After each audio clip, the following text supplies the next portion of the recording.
Hey there, Sharon Horne-Ellstrom here. Welcome to day 226 of our Get Your Goals annual challenge. Today we're talking about communication goals, as we've been talking about communication goals, and we'll continue to this entire month as we focus on doing one thing every day to get what we want. Now, we're going to talk about body language today, and I'm just going to talk about 10 different categories of body language, and our action item is going to be to pick one of these areas and practice it today. Just pick one that you're going to try out, test out, and practice today. We could, and I'm going to probably do this because I put rate yourself from 1 to 10 on these in terms of how proficient are you at this particular form of body language. And as I go through them, you'll know what I mean. But 1 would be, of course, not really good at all. Maybe never thought about it, never even knew about it, or just haven't had an opportunity to practice it. And 10 being, hey, I've got this dialed in. I do this perfectly 95% of the time or 90% of the time. And so I'm really confident and I feel really good about this area or aspect of body language and its impact on my communication goals and objectives. Why do we care about body language? There's some statistics and lots of scientific studies and things that have been done. And if you know my take on statistics, you can make statistics say anything that you want to. But I think that this one is probably in line with how we as humans behave and perform. And the words we use are a very, very small percentage, like 10 to 20% of the communication and the message that we're getting across. Our body language is about 70, I think it's 70+%. And I don't remember the statistics. I didn't look it up for this. I just thought of it now. But anyway, between 10% and 70%, there's a big gap and a big difference. So if we don't have any awareness, and self-awareness is an important area in personal development. Hey, how am I doing right now? How do I want to be? What's the gap? How am I going to fill it? That's kind of what this challenge is all about. Not kind of. It is what this challenge is all about. It's what the SOAP framework is all about. It's what our goal setting process is all about. It's about what the annual challenge is all about. Making changes one little bit at a time, one little step at a time, every day, every single day. So what are these 10 areas of body language to consider? Maintaining eye contact for connection. We connect with other people by maintaining eye contact. We've all had conversations with people where they can't look you in the eye. How much do you trust that person if they can't look you in the eye? Usually if somebody can't look you in the eye, it's because they're lying to you or telling you misinformation or untruths. And at some level, even maybe it's just at a subconscious level, they're aware that they're not being honest and open with you. Number 2, posture. Posture is a reflection of confidence. If you're slumped over and slouched all the time and looking down and acting depressed, guess what? People are going to assume that you don't have very much confidence. So posture, a reflection of confidence, is the second area of body language that we want to consider. Third, gestures. Do you talk with your hands? Some of us talk with our hands all the time, and it's hard to keep our hands out of our face. Other people don't make hardly any gestures. They're very stoic. They sit very stiff and straight, and they don't make hardly any hand gestures or body movements, etc. So they are used to enhance expressiveness, right? I move my hands a lot because I'm emphasizing what I'm saying. Fourth, mirroring.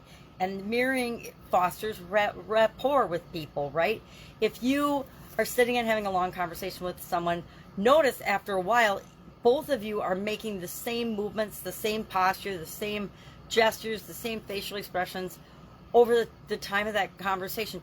If you're relating positively to one another, if you're relating negatively to one another, you're probably making opposite gestures or opposite mirroring. You're not following and going along with their body language. Fifth, we want to smile. Why? Because smiling is the universal welcome. When we smile at people, we don't have to say anything else. We're just sending them some positive energy. 6, effective space management, meaning, are you allowing people their personal space? We all have a personal comfort zone, a buffer between us and another person. And the more intimate the relationship, the less that buffer is, the less that space between one another is.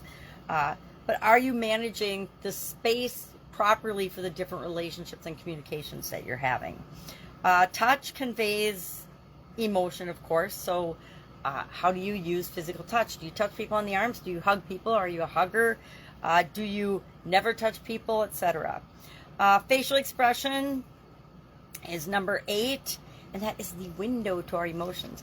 And our idiom for today for Supersize Your Business is to keep a straight face. And I have to try to keep a straight face while I'm talking about keeping a straight face. So that we know will be a challenge for me.